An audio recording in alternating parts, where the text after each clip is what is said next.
Bonjour à tous et à toutes.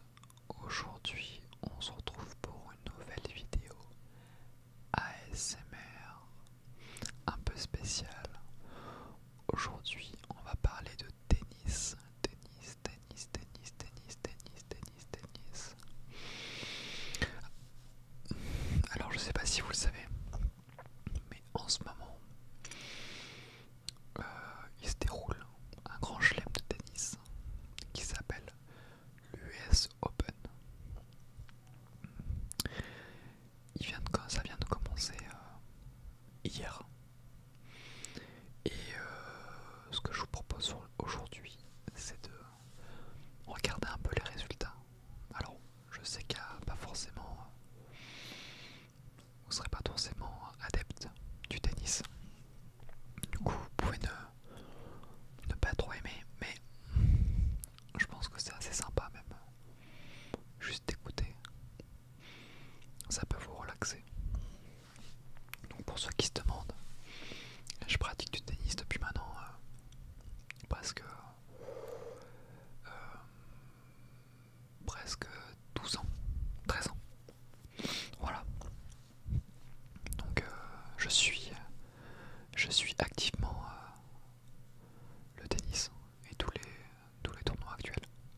naturalisé américain. Ou Tiafoe qui l'emporte 3-7-1-1, 6-4, 6-3, 4-6, 7-5. Bon, assez logique, un Tiafoe qui est très bon en ce moment. Même ceux il perd un set, bon, temps de se régler, c'est normal, hein, en premier tour du tournoi d'un grand chelem. Surtout en plus à l'US Open chez lui, normal, ça peut arriver qu'il perde un set, bon, voilà, pas alarmant du tout. Après on avait Dominic Webfer contre Alexander Shevchenko. Et c'est Shevchenko qui l'emporte sur Webfer. Franchement, moi j'aurais plutôt parié Webfer, qui est très bon aussi en ce moment. 6-4, 6-3, 7-5, 5-7, 6-2, franchement bon. Belle perf pour Shevchenko. Enfin belle perf. Je trouve non, bon match, voilà.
Banks qui avait une wildcard contre Arthur Hinderknecht.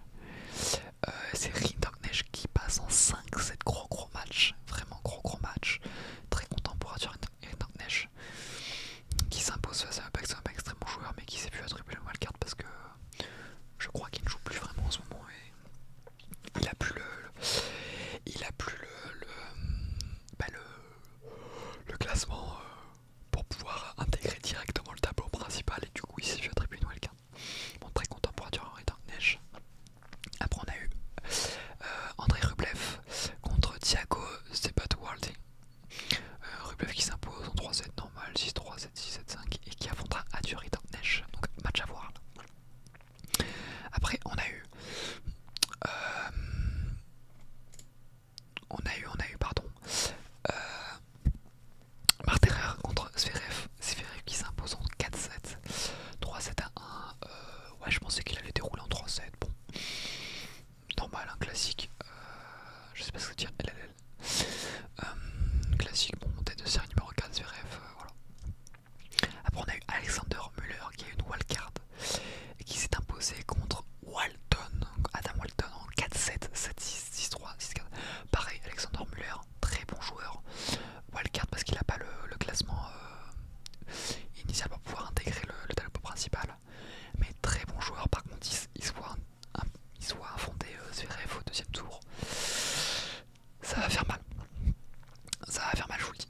Après on avait Giovanni Mpeci Pericard contre Etcheverry. Bon, là franchement assez déçu. Assez déçu pour Giovanni. Franchement je pensais qu'il allait faire bien mieux. Il prend 6-4, 6-2, 6-3. Etcheverry qui est un très bon joueur quand même, hein, mais je pensais vraiment qu'il allait faire mieux. Bon, déçu. Après on avait Fernando Cerundolo contre Hoffner.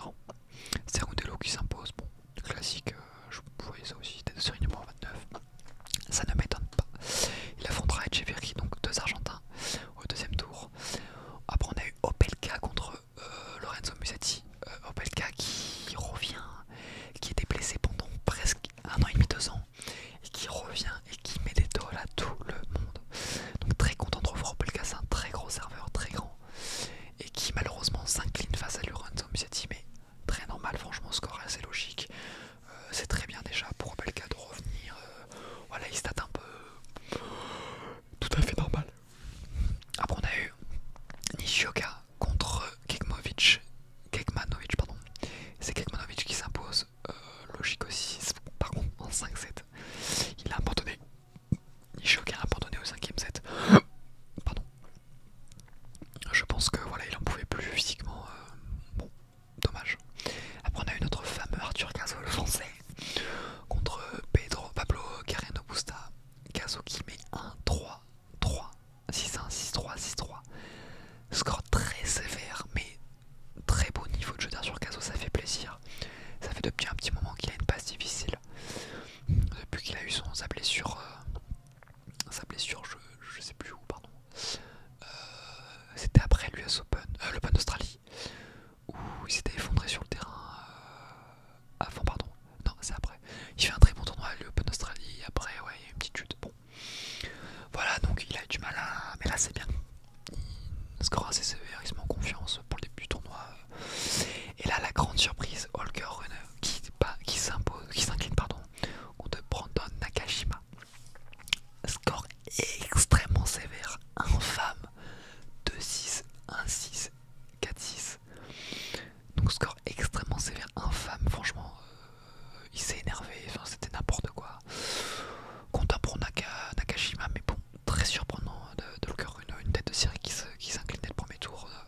11-10 je crois, comme ça, c'est franchement il a de la chance, comme ça peut jouer large. Il peut aller au troisième tour. Champ contre public. Public qui perd, franchement ça me fait de la peine parce que public j'aime beaucoup. Une tête de cirque qui s'incline encore au premier tour contre Chang. Bon voilà. Après on a eu Carmelas Bayana qui s'incline contre un qualifié, Schwensky. Bon, ouais, classique mais gros match, hein.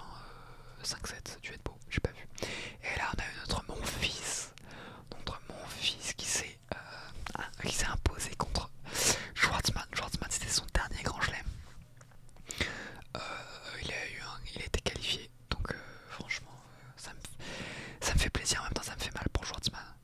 Schwartzmann c'est un très gros joueur, c'est une légende du tennis Schwartzmann quand même.